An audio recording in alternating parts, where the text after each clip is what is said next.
Bonjour les sixièmes, j'espère que tout se passe bien pour vous, que le confinement se passe toujours bien. On se retrouve aujourd'hui pour une petite vidéo, enfin plutôt 4 petites vidéos que vous allez avoir à regarder d'ici vendredi, qui vont vous expliquer, vous avez travaillé depuis quelques jours déjà sur la ville. On va aujourd'hui s'intéresser plus particulièrement à certaines d'entre elles qu'on appelle les métropoles. Donc maintenant on va essayer de voir comment habiter les métropoles. Alors, vous savez qu'une ville, c'est un groupement d'habitations, de population, d'activités. Pour parler de ville en France, il faut 2000 habitants. C'est pas le cas partout. En Italie, ça sera 10 000. Aux Pays-Bas, ça sera 25 000. En Inde, ça sera 100 000. Donc ça, c'est quelque chose d'assez relatif. Donc nous, on va plutôt travailler sur ce qui s'appelle une métropole. Pour une métropole, il faut une forte population, il faut un groupement d'activités, et il faut finalement qu'une partie de la population soit occupée par le centre-ville, qui régit finalement, politiquement, économiquement, administrativement, tout un tas de choses, l'ensemble d'une structure. Une métropole, ça doit dominer un espace relativement grand. Vous, en vivant en Rhône-Alpes, vous avez 4 métropoles. La plus importante, bien entendu, c'est Lyon. Et puis on aurait aussi, dans un deuxième temps, Grenoble, Clermont-Ferrand. Et dans une troisième catégorie, on aurait Saint-Étienne. Ces métropoles, ces grandes villes, on les trouve un petit peu partout dans le monde.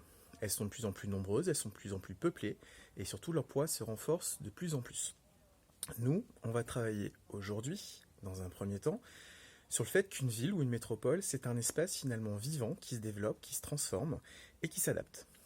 Dans un deuxième temps, vous allez regarder 3 petites vidéos qui vont vous présenter 3 types de métropoles.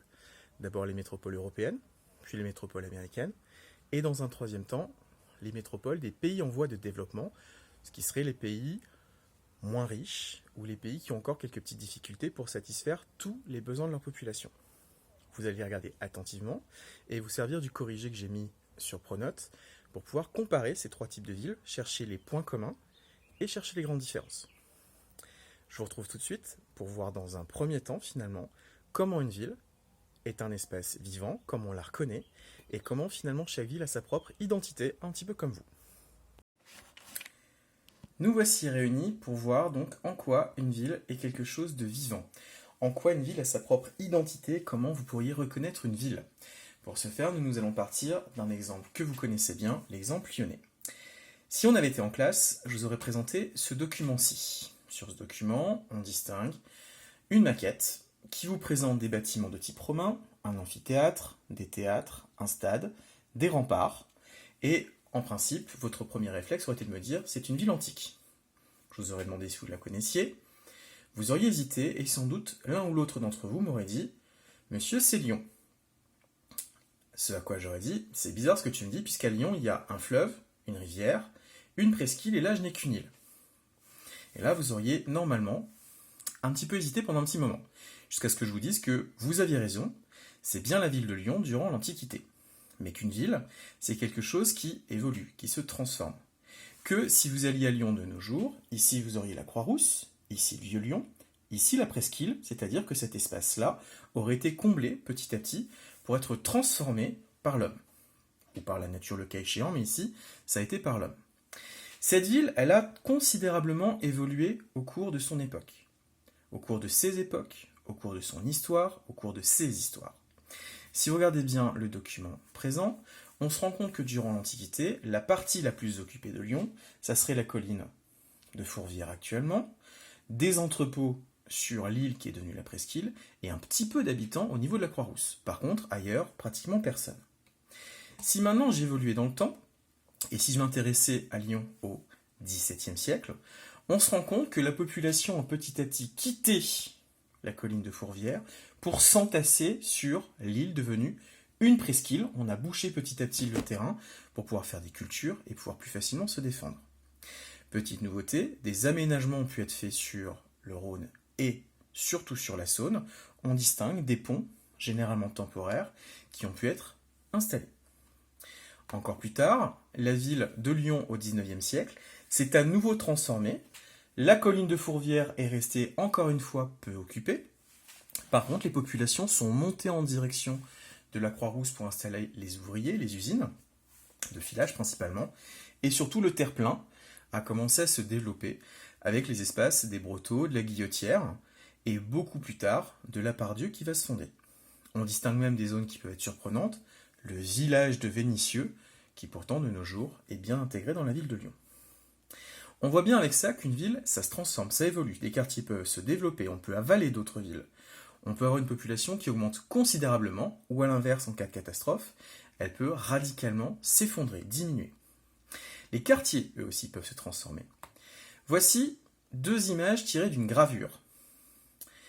On distingue sur cette gravure le bout de la presqu'île, ce qu'on appellerait de nos jours la confluence, mais surtout, on distingue ce bâtiment entouré par finalement un vaste parc fermé, une clôture, et qui s'appelle la Belle Cour. Tout simplement, finalement, la place Bellecour actuellement, initialement, c'était probablement des jardins qui appartenaient à un monastère. Par la suite, on passe du XVIe siècle à 1670, donc la fin du XVIIe siècle. Cette Belle Cour est devenue un espace de promenade où les riches peuvent se retrouver et autour duquel on a commencé à construire des bâtiments un peu plus importants. On distingue à l'arrière-plan la cathédrale. À cette époque, Fourvière n'existe pas encore. Toujours plus tard, cette place Bellecour, elle s'est transformée au XXe et XXIe siècle. Ces photos sont extrêmement proches, mais on distingue qu'il peut y avoir des différences parfois mineures sur l'organisation, sur les infrastructures d'un espace. Ici, la place Bellecour, on voit qu'elle est toujours entourée par les mêmes types de bâtiments. Par contre, traditionnellement, on avait fermé la sculpture de Louis XIV, elle était isolée par des grilles. De nos jours, on y a accès puisque c'est là que beaucoup de Lyonnais vont se retrouver quand ils se donnent rendez-vous. Donc on voit que des bâtiments, des monuments peuvent se transformer. Des éléments peuvent changer radicalement le décor, mais peuvent laisser une empreinte dans ce décor.